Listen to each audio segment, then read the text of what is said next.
विद्रोह तब जन्म लेता है जब शासक ये भूल जाते हैं कि उनका काम सिर्फ और सिर्फ सेवा करना है और जनता की सेवा करना ही है। साथियों, सर्वप्रथम तो आपको अंग्रेजी नव वर्ष की 2026 की शुभकामनाएं और ऊपर वाले से यही कामना करते हैं हम कि आप उज्जवल भविष्य में बहुत आगे तरक्की करें। और गढ़वाल एक्सप्रेस की पूरी टीम की तरफ से आप सभी को नव वर्ष की हार्दिक शुभकामनाएं।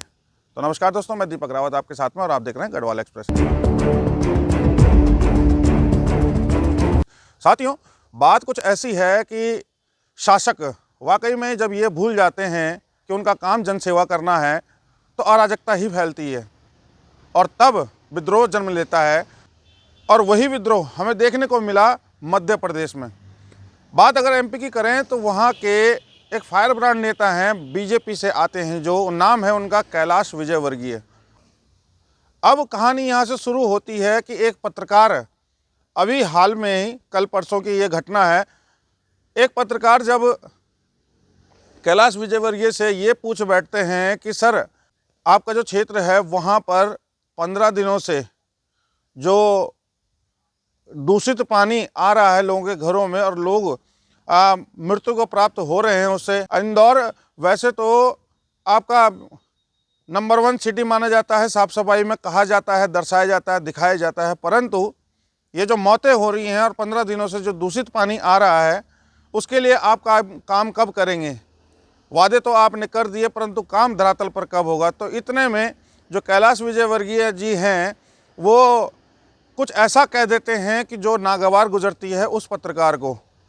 और बात भी सही है भाई, नागवार गुजरने वाली अगर बात होगी तो बुरा तो लगेगा ही, और अगर कुछ गलत कह दिया है तो उसका विरोध भी होगा। मैंने कहा ना, विरोध तब जन्म लेता है जब शासक ये भूल जाते हैं कि आप जनसेवा के लिए हैं।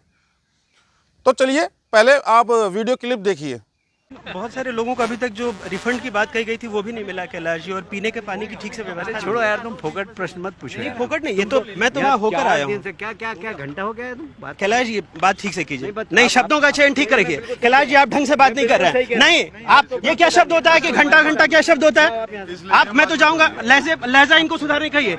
इतने सीनियर मंत्री घंटा घंटा क्या बोलते रहते हैं? बात करने की तमीज नहीं है। हाँ और क्या, तुम मत किया कर, तो क्या घंटा बोलेंगे? सवाल कर रहे हैं ना हम, वो जवाब दे रहे हैं, आपको क्या हो रहा है? वो हमारे लीडर है। तो घंटा बोलेंगे मुझे? वो हमारे लीडर तो क्या करेंगे? हमारे 10 लोग मर गए, हम पूछे नहीं सवाल? कुछ भी बोलोगे कि हमारे क्या लीडर पूछा है? बोले हमने गाली दी है क्या? जाओ अपना काम करो।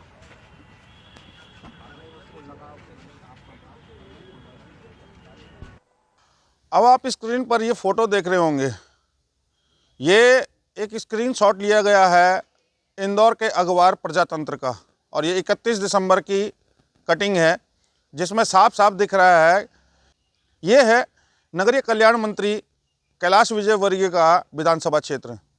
अब आप इस तस्वीर में इस गली को देखिए, इस बुजुर्ग महिला की हालत को देखिए और इस बुजुर्ग महिला की पानी की समस्या को लेकर जद्दोजहद देखिए और गली के हाल देखिए।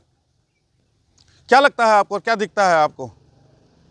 क्या आपको इसमें वो मजबूर बुजुर्ग महिला का चेहरा नहीं दिखाई देता? क्या उसकी मजबूरी नहीं दिखाई देती कि एक साफ पानी के लिए, वैसे तो इंदौर जाना जाता है अपनी साफ सफाई के लिए नंबर 1 पर आता है, परंतु कैसे अखबारों की ये कटिंगें बता रही हैं कि इंदौर किस हालत में है अभी।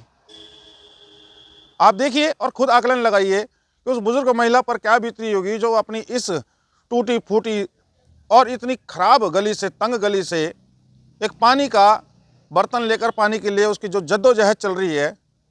सोचिए, एक साफ, आज हम 2026 में जी रहे हैं, आज 2026 हो चुका है और 2026 में हमें अगर साफ पानी भी पीने को नहीं मिल पा रहा है तो क्या किया जाए?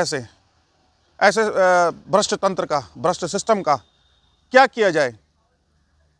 क्यों आज भी ये मजबूरी बन चुकी है कि साफ पानी नहीं मिल पा रहा है लोगों को? वैसे तो दावे बहुत बड़े बड़े किए जाते हैं, घर घर नल, घर घर जल। नल तो आपने भेज दिया, जल आप आज तक नहीं भेज पाए कई जगह पर। ये अखबार की दूसरी कटिंग देखिए और इसमें साफ साफ लिखा है कि पुलिस थाने की, पुलिस चौकी की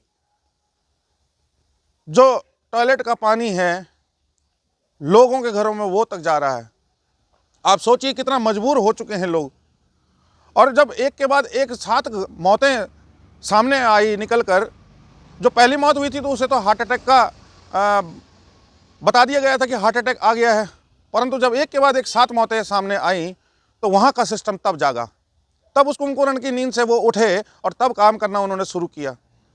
सवाल यही कि क्यों जब तक आज इंसान की ज़िंदगी ख़त्म नहीं हो जाती तब तक सिस्टम जागता नहीं है अपनी कुंभकर्ण की नींद से?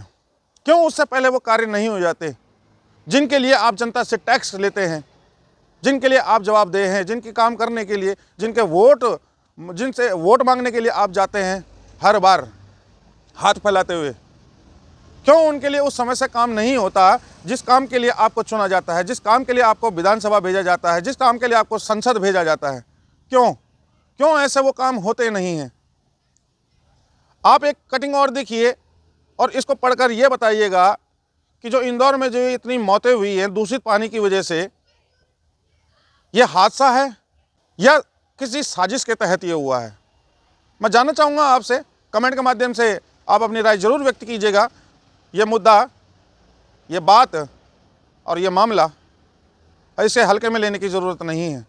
बहुत गंभीर विषय है और गंभीर बात है और चिंतन और मनन करने की ज़रूरत है कि हम जो सरकार अपने नंबर 1 होने का दावा करती है, चाहे वो प्रदेश में हो, चाहे वो देश में हो, चाहे वो विश्व में हो, और अपने कामों का बखान करने के लिए हज़ारों करोड़ों रुपए फूंक दिए जाते हैं अपने प्रचार प्रसार के लिए, उस सरकार की हकीकत आप ये सामने लाता अखबार। ये वही पार्टी है जिसके नेता उत्तराखंड में प्रदेश अध्यक्ष हैं महेंद्र भट्ट जी, और महेंद्र भट्ट जी उत्तराखंड के ही प्रदेश अध्यक्ष होते हुए बीजेपी की तरफ से उत्तराखंडियों को सड़क छाप तक कह देते हैं। ये वही पार्टी है जिसके नेता को उत्तराखंड विधानसभा में साला शब्द बोल देते हैं और उनके मंत्री की कुर्सी चली जाती है प्रेमचंद अग्रवाल जी ऋषिकेश से। और ये वही पार्टी के नेता हैं कैलाश विजयवर्गीय जी, जो कि घंटा कह देते हैं।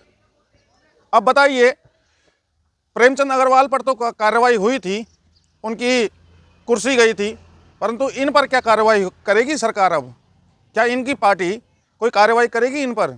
इंदौर आज ऐसे गालीबाज नेताओं की वजह से शर्मसार हो रहा है और पहले उत्तराखंड शर्मसार हुआ था ऐसे गालीबाज नेताओं की वजह से। एक बात और कहना चाहूँगा, यहाँ पर हम हिम्मत की दाद देंगे उस पत्रकार की जिसने मंत्री के सामने अपनी बात खुलकर रखी और खुलकर बोला और खुलकर विरोध भी किया। कहीं ना कहीं आज समाज में ऐसे पत्रकारों की, ऐसे लोगों की ज़रूरत है जो खुलकर सामने डटे रहें, गलत को गलत और सही को सही बोलने की हिम्मत दिखा सकें। इस पत्रकार बंधु ने जो हिम्मत दिखाई है उसके लिए हम इनका धन्यवाद अदा करेंगे और साथ ही साथ हम ये भी चाहेंगे कि बीजेपी पार्टी को अगर अपनी छवि सही करनी है, सही रखनी है, तो अपने नेताओं की ज़ुबान पर लगाम लगानी चाहिए। अपने नेताओं को इतनी खुली छूट मत दीजिए कि वो हैरेसमेंट करें पब्लिक का। कभी कभी तो ऐसा लगता है कि जो जितना बड़ा गालीबाज नेता होगा भाजपा में वो उतना बड़ा ही पद पर आसीन होगा। तो कमेंट के माध्यम से ज़रूर राय व्यक्त कीजिएगा। आपकी राय हमारे लिए महत्वपूर्ण है। नमस्कार।